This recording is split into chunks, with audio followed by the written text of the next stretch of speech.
अगर आज का वीडियो चूक गए दोस्तों तो यकीन मानिए योगी और मोदी को हटाने का जो नैरेटिव तैयार किया है उसे आप देख नहीं पाएंगे। कैसे योगी और मोदी को चुनाव से पहले ही हटा दिया जाएगा, आज इसी का मॉडल, इसी का नैरेटिव आपको दिखा रहा हूं, डिकोड कर रहा हूं। ये जो काम चल रहा है ना दोस्तों, ये आज का नहीं है, याद रखिए। मैं 2014 से वो कहानी आपके सामने एक एक साल का डिकोड कर रहा हूं। 2014 में जो कहानी लिखी गई थी दोस्तों, वही 2026 में दोहराई जा रही है। मैं चाहता हूं आप एक एक करके हर चीज देखिए। 2014 भूल तो नहीं गए, यही वो शंकराचार्य है जिन्होंने कहा था कि मोदी काबिल नहीं है। हटाने के लिए वाराणसी पहुंच गए थे। 2015 असहिष्णुता का नैरेटिव, 2016 रोहित वेमुला, 2016 में ही जाट आंदोलन, हिंसा, इसके बाद 2017 में नोटबंदी, गब्बर सिंह टैक्स, 2018 में दोस्तों राफेल घोटाला, इसके बाद 2019 में ही चौकीदार चोर है, भूल तो नहीं गए, लगा मोदी जी को हटा दिया जाएगा, जनता ने साथ नहीं दिया। फिर 2020 में आइए, सीएए, एनआरसी, बाप रे, पूरी दुनिया में, पूरे भारत में कितना बड़ा आंदोलन खड़ा कर दिया गया। 2020 में कोविड को मोविड कहा था, आप भूले नहीं होंगे। फिर 2021 में किसान आंदोलन, आज भी लोगों के जहन में एक एक चीज याद है दोस्तों, मैं याद दिला रहा हूं। 2022 में जासूसी, 2023 में लोकतंत्र खतरे में है, इसका नैरेटिव निकाला गया। फिर 2024 में दोस्तों संविधान को खतरा बताया गया। यही सोचा था ना कि मोदी जी को हरा देंगे, सीट कम हो गई, हरा नहीं पाए। इसके बाद 2025 में वोट चोर, गद्दी छोड़, जाति जनगणना, इन दोनों मुद्दों को हवा दी गई। और उसके बाद दोस्तों 2026 में फिर वही शंकराचार्य जाग उठे हैं जो 2014 में अभियान चला रहे थे। अब कह रहे हैं कि मोदी योगी सनातनी नहीं। आज इसी को डिकोड कर रहा हूं।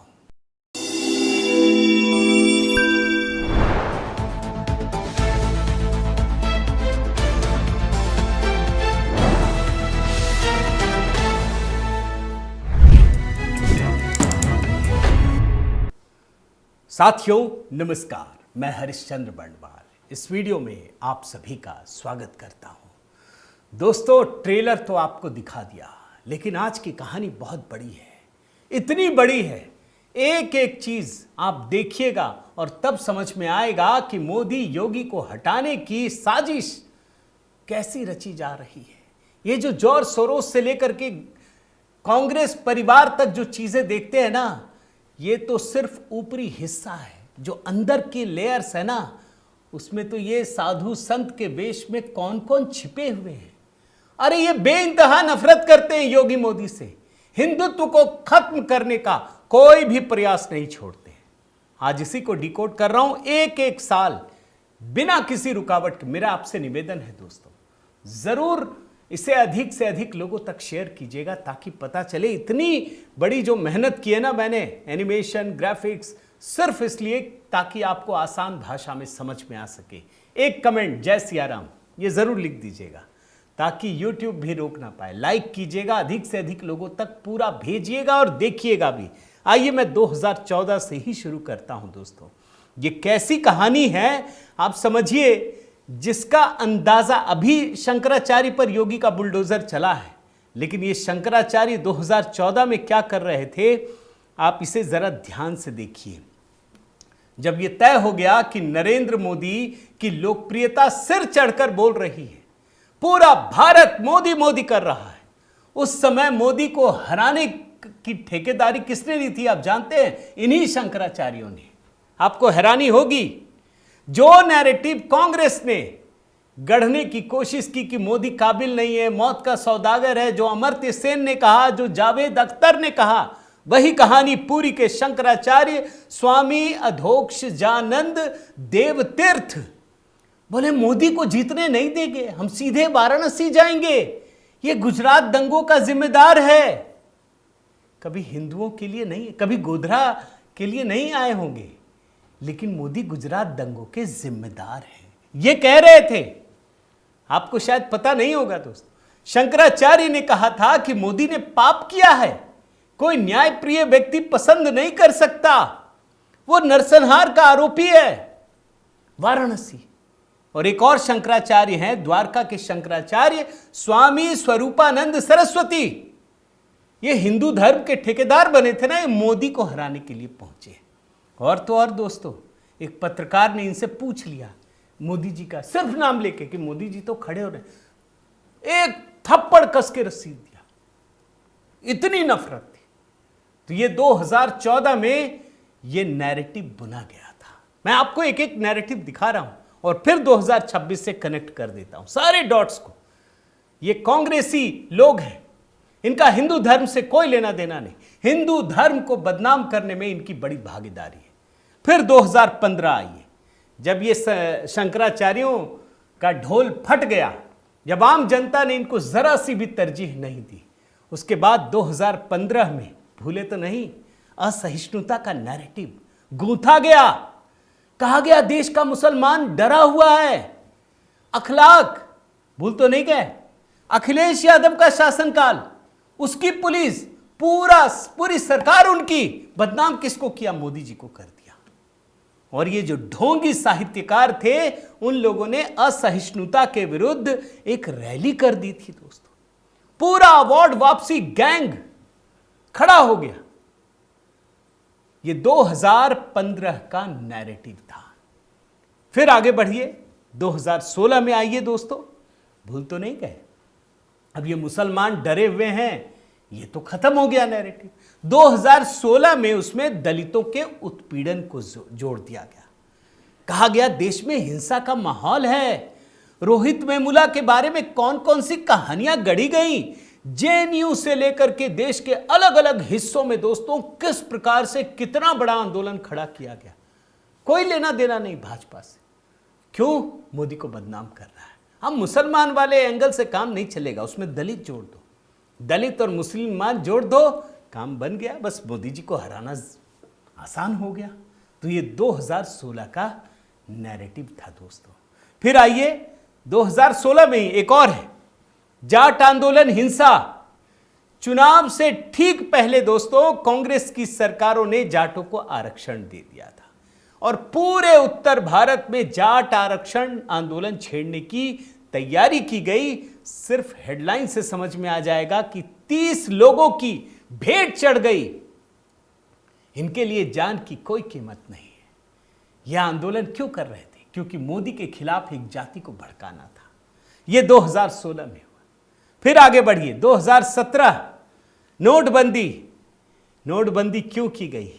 आज भी पूरी दुनिया और खास करके ये जो पड़ोसी देश हैं, नक्सली हैं, आतंकवादी हैं, कहर मतलब कराह रहे हैं, खत्म हो गए। पाकिस्तान की आर्थिक नींव जो थी ना, वो पूरी हिल गई, कमर तोड़ दी। क्या कहा था गांधी परिवार ने? भूल तो नहीं गए? इसको गरीबों के आर्थिक शोषण से जोड़ दिया। गरीबों से खींचो, अमीरों को सींचो। ये नोटबंदी का नैरेटिव क्रिएट करने की कोशिश की गई। फिर 2017 में ही दोस्तों, भूल तो नहीं गए, 1 जुलाई 2017 को जीएसटी लागू हुआ था, गब्बर सिंह टैक्स का। और आप जानते हैं दोस्तों, ये मोदी सरकार ने बहुत बड़ा साहस का काम किया। आज तक पूरी दुनिया में एक भी प्रधानमंत्री या राष्ट्रपति ऐसा नहीं है जिसने जीएसटी लागू किया हो और सरकार वापस हो गई। गांधी परिवार के लिए तो मानो एकदम हाथ लग गया खजाना, गब्बर सिंह टैक्स का। लेकिन आज तो सबको पता चल रहा है ना, ये जो सारी चीजें एकदम से सस्ती हो गई, एकदम महंगाई कम हो गई, ये उसी जीएसटी की देन है। इसका असर पड़ने में भी दोस्तों 8-9 साल लग गए। आप सोचिए। फिर इसके बाद 2018, अब चुनाव का समय आ गया था। कैसे मोदी जी को बदनाम करें भाई? कई सारे नैरेटिव तो किए गए ना। उसके बाद राफेल घोटाला लाया गया, राफेल घोटाला, और उसके बाद इसे इस तरीके से फैलाया गया जो सिर्फ और सिर्फ झूठ था। कितनी बार सुप्रीम कोर्ट गए और सुप्रीम कोर्ट में बार बार इन्हें मात खानी पड़ी। यही सच्चाई है।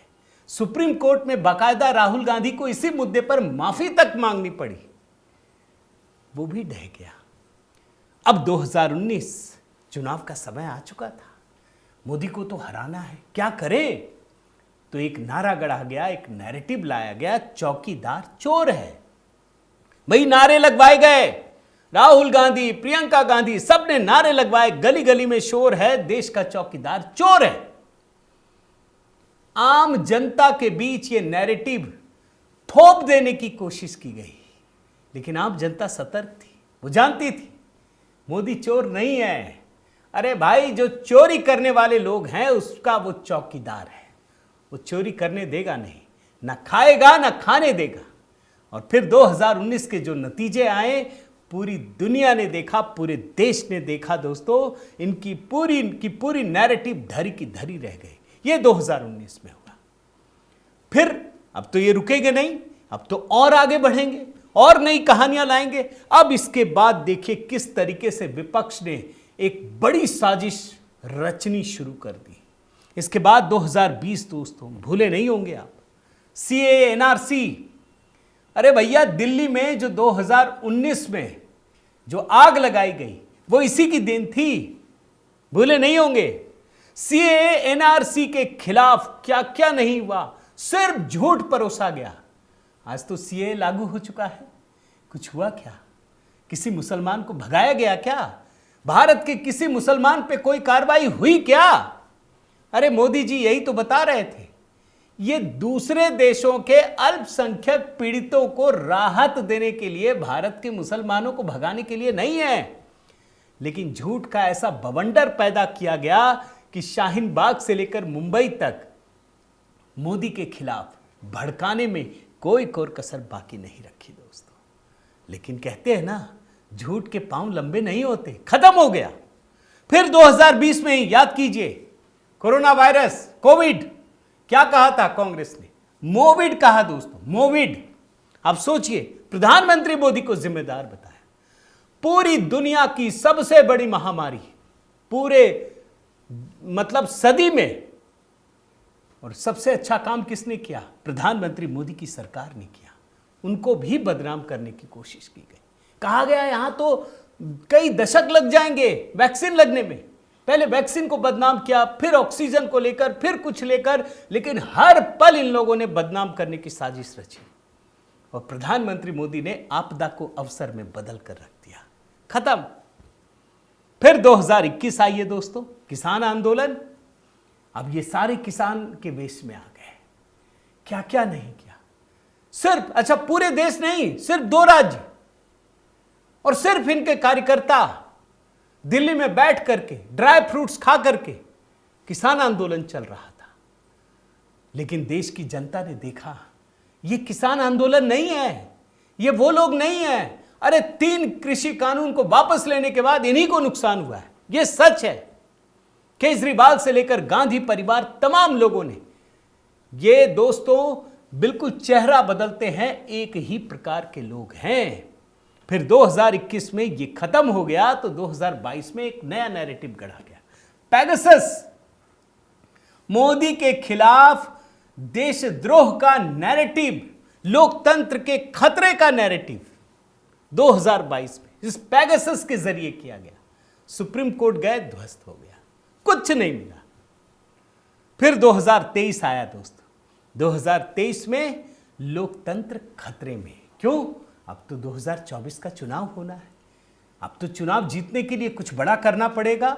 देश को बचाने के लिए इंडी गठबंधन का नैरेटिव तैयार किया गया। और तो और आप भूले नहीं होंगे, मणिपुर के वायरल वीडियो से मणिपुर में भारत माता की हत्या का नैरेटिव, देश में जाति जनगणना कराने का नैरेटिव, प्रधानमंत्री मोदी के खिलाफ दूसरा अविश्वास प्रस्ताव, यह 2023 में किया गया। पता अगले साल चुनाव है। फिर जैसे ही दोस्तों 2024 का चुनाव आया तो क्या नैरेटिव दिया इन्होंने कि लोकतंत्र खतरे में है, संविधान खतरे में है और संविधान बदल देंगे। जब भारतीय जनता पार्टी ने अब की बार 400 पार का नारा दिया तो इन लोगों ने क्या नैरेटिव दिया? ये इसलिए 400 चाह रहे हैं कि संविधान बदल दिया जाए। लोगों में गलत फहमी डाली गई। लेकिन चुनाव तो हार गए, ये चुनाव हार गए, सीट कम करने में कामयाबी मिली, क्योंकि एक तबके को भड़काने में इनको कामयाबी मिल गई और जैसे ही इनकी हार हुई क्या किया, ईवीएम पर सवाल उठाना शुरू कर दिया। तब भी नैरेटिव इनका जारी रहा। यह था 2024 की कहानी दोस्तों। फिर इसके बाद बारी आई 2025, पिछले साल। आप भूल तो नहीं गए, जाति जनगणना, कास्ट सेंसस, जाति की स्कैनिंग कराएंगे और उसके बाद सबको बांट देंगे। खुद तेलंगाना कर्नाटक में कुछ नहीं कर पाए, लेकिन जाति जनगणना मोदी सरकार ने कहा करवा देते हैं यार। खत्म हो गया, टाई फिक्स हो गया। अब नहीं बोलते, क्योंकि अब जो जाति जनगणना होगी ना, इसमें भी ये इंडी गठबंधन पूरी तरह से फंसने वाला है। ये पिछले साल का बता रहा हूं। और उसके बाद जाति जनगणना खत्म होते ही दोस्तों इन्होंने एक नया नैरेटिव गढ़ा जिसका नाम था वोट चोर गद्दी छोड़। बिहार में तो इन्होंने वोट चोर गद्दी छोड़ के नाम पर पूरा आंदोलन खड़ा कर दिया। इनको लगा कि बस जनता साथ हो गई है।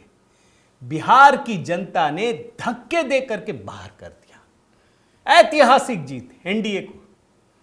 तुम वोट चोर हो, ये गद्दी नहीं छोड़ सकते, हम इनके साथ हैं। अब ये भी नैरेटिव धाराशायी हो गया। अब क्या करें? अब ये 2026 है दोस्तों।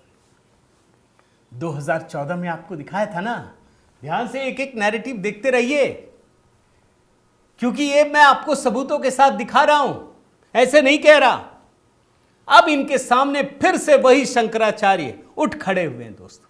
आप सोचिए, पिछले साल जब महाकुंभ के दौरान घटना घटी थी, भगदड़ मची थी, यही अविमुक्तेश्वरानंद सबसे अधिक सवाल खड़े कर रहे थे। सीधे योगी की कुर्सी पर टूट पड़े। जैसे लगता है कि ये भारत के लोकतंत्र से भी बड़े हैं, इनको संविधान से लेना देना नहीं है। योगी जी को आप हटाएंगे? अरे भाई, योगी जी को आम जनता ने चुना है, तुमने नहीं चुना। तुम किस चीज के ठेकेदार हो भाई? और देखिए आप क्या कर रहे थे, मैं जरा आपको दिखाता हूं। ये बैरिकेडिंग तोड़ रहे थे। इनकी साजिश थी कि फिर कोई घटना घटे। मैं पुलिस वाला जो सबसे बड़ा अधिकारी है दोस्तों, मैं आपको इसलिए दिखा रहा हूं ताकि समझ में आए कि इन लोगों ने पहले भड़काया है। इनकी साजिश थी कि कोई बड़ी घटना घट जाए। अगर पुलिस वाले भी ऐसा कह रहे हैं तो फिर क्या है, सुन लीजिए। रोकिए, वो बैरिकेडिंग तोड़ रहे हैं। आपके लोग 2 नंबर की बैरिकेडिंग तोड़ चुके हैं, बैरिकेडिंग तोड़ रहे हैं। आप अपने लोगों को रोकिए, रिक्वेस्ट है। आप अपने लोगों को रोकिए, वहाँ वो बैरिकेडिंग तोड़ रहे हैं। माइक आपको नहीं दूंगा, माइक मेरा है, आपका नहीं है, पुलिस का माइक है और ये हमारे कानून व्यवस्था के लिए माइक है। आपने माइक दे दी है मीडिया को, आप माइक दे चुके हैं मीडिया को, आप बता चुके हैं अपनी जो भी आपको सफाई देनी है। लेकिन रिक्वेस्ट है कि पालकी से कोई नहीं गया है, नॉट ए सिंगल मैन। न जाने देंगे हम किसी को, चाहे कोई हो, न हम पालकी से किसी को जाने दिया है, न जाने देंगे।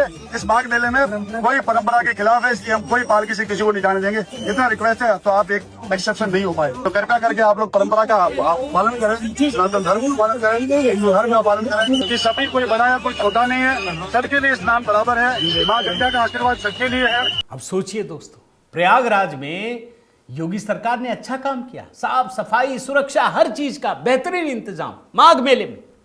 लेकिन खलल तो डालना है ना। अरे रामायण युग में भी खलल डालने वाले लोग थे। अब आप सोचिए, ये किसके साथ खड़े हो गए? अखिलेश यादव, जिनकी सरकार में इनकी भरदम पिटाई हुई थी, उसके साथ खड़े हो। कांग्रेस के साथ खड़े हो गए, जिसने कहा था कि राम का कोई अस्तित्व ही नहीं, काल्पनिक है, उसके साथ खड़े हो गए। अब ये फिर से वही नैरेटिव गढ़ रहे हैं दोस्तों। फिर से अब चारों शंकराचार्य 19 साल बाद एक मंच पर आ रहे हैं। किस नाम से? गौ माता राष्ट्र माता अभियान। हिम्मत नहीं भी कांग्रेसी सरकार में, डंडे पड़ते यही शंकराचार्य हैं। कांग्रेस ने दिवाली के समय रातों रात उठवा लिया। हिम्मत नहीं भी किसी की बोलने की। अभी तमिलनाडु में सनातन धर्म खत्म करने की बात कही गई है, हिम्मत नहीं भी एक भी शंकराचार्य की बोलने की। ये शंकराचार्य हिंदू धर्म के हितैषी हैं या दुश्मन है? खुद तय कीजिए, आप खुद तय कीजिए। कैसे ये शंकराचार्य खत्म होते गए धीरे धीरे? क्यों बाकी जो हमारे बाबा हैं, चाहे बाबा रामदेव हो, श्री श्री रविशंकर हो, ये आगे बढ़े हैं? क्योंकि इन लोगों ने हिंदू धर्म का नुकसान ही किया है। अब देखिए, इसमें 4 शंकराचार्य हैं। उड़ीसा के पुरी में गोवर्धन मठ शंकराचार्य निश्चलानंद सरस्वती, गुजरात द्वारका धाम शारदा मठ शंकराचार्य सदानंद सरस्वती, उत्तराखंड में यही है और रामेश्वरम में ये हैं। अब मैं आपको ज़रा बताता हूँ, इसमें एक पॉइंट आप समझिए कि कौन कौन साथ हैं और कौन कौन नहीं है।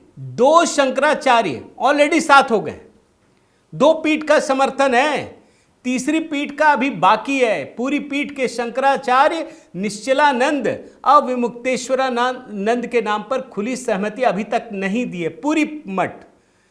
इसका मतलब है कि द्वारका धाम और दूसरा श्रृंगेरी मठ।